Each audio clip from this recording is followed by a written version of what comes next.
पिछले 3 दिन से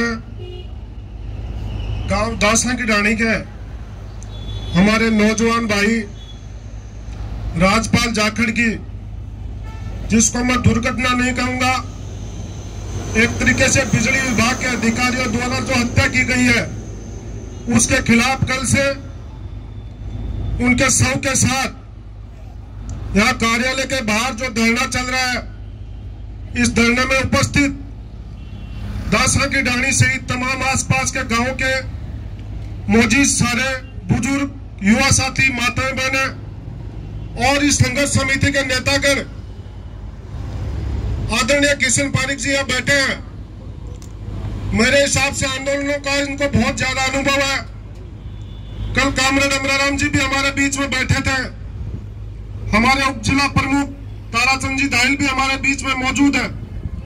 मैं तो इतना ही कहना चाहूंगा कि पिछले 2-3 वर्षों के अंदर जिस प्रकार की दुर्घटनाएं और सरकार के इशारों पर बड़े धन्ना सेठ और लोगों को जिस प्रकार से बड़ी कमाई करवाने के फायदे के लिए बड़े नागरिकों की हत्या हो जाती है, उसके बाद भी सरकार किसी तरह से संवेदनशीलता नहीं बरतती है।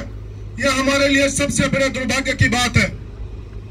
बिजली विभागारी और जिले के कलेक्टर और एसपी इस मुगालते में न रहे कि हम जिस मुहिम को लेकर, जिस भाई को न्याय दिलवाने को लेकर ये लड़ाई शुरू की है, हम ये लड़ाई जीतने के बाद ही उठेंगे। यह हमारा इतिहास रहा है। चाहे हमने किसी भी बैनर के नीचे संघर्ष किया हो, जब भी लड़ाई शुरू की है, उस लड़ाई को अंजाम तक पहुंच के हमने दम लिया। इसलिए किसी को मायूस होने की आवश्यकता नहीं है। प्रशासन भी आएगा, जिले के दोनों मालिक कलेक्टर और एसपी भी यहीं बैठे, संभागीय आयुक्त और आईजी साहब भी यहीं बैठे। सबको यह कान खोलकर सुन लेने की जरूरत है कि सरकार हमारे को मुकदमों से डराने की कोशिश करे तो छात्र राजनीति से लेकर अब तक सड़कों पर संघर्ष करते हुए बहुत बार मुकदमे खाए। पुलिस की लाठियों से डरने वाले नौजवान नहीं है। इन सारी हक हुकूक की आवाज की बनकर भाई राजपाल जाखड़ को न्याय दिलाने के लिए आज आर और पार की लड़ाई लड़ने के मूड में है। अभी धीरे धीरे जैसे धूप बढ़ेगी, यह आंदोलन और आगे बढ़ता जाएगा। कोई हमें रोड जाम के मुकदमों से डराने की कोशिश करेंगे। हम ये नहीं चाहते कि शांति बंद करें, लेकिन प्रशासन इस बात का भी ध्यान रखे कि पूरी कानून व्यवस्था बनाए रखने का ठेका हमने भी नहीं ले रखा। आपको भी अपनी पूरी तैयारी कर लेनी चाहिए। आज या तो भाई को न्याय मिलेगा, पीड़ित परिवार को मुआवजा मिले।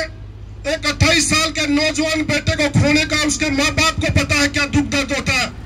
प्रशासन जो कल से एसी के बंद कमरों में बैठा है, अभी तक उनके कानों पे जू नहीं रहेंगी। जिस प्रकार से कसाई बकरे का मोल लगाता है, वैसे मोल लगा रहे हमारे भाई का। इससे बड़ी दुर्भाग्य की बात हमारे लिए क्या हो सकती है। कभी कहते 10 लाख दे देंगे, 10 से 12.5 तक आते, 15 तक जाते। किस प्रकार से एक शव का, एक इंसान का किस प्रकार से मोल लगाया जा रहा है, यह हम सब लोगों को सोचने की जरूरत है। ज्यादा भाषण देने का यह वक्त नहीं है और न भाषण देने वाला कोई कार्यक्रम है, लेकिन इसके माध्यम से जिले के प्रशासन को और सरकार को यह चेताना चाहते हैं कि समय रहते हुए पीड़ित के साथ न्याय करने का काम कीजिए। पिछले 3 दिन से सब यहाँ पड़ा है, उनके माँ बाप की क्या दशा, परिवार और गांव वालों की क्या दशा हो रही होगी। आप सब लोगों को समझने की आवश्यकता है। संघर्ष समिति जो भी बैठ के निर्णय करेगी कि उनके के आंदोलन की क्या रूपरेखा होगी, हम सबको उनकी बात माननी है और इस आंदोलन को आगे तक लेके जाना है। बहुत बहुत धन्यवाद।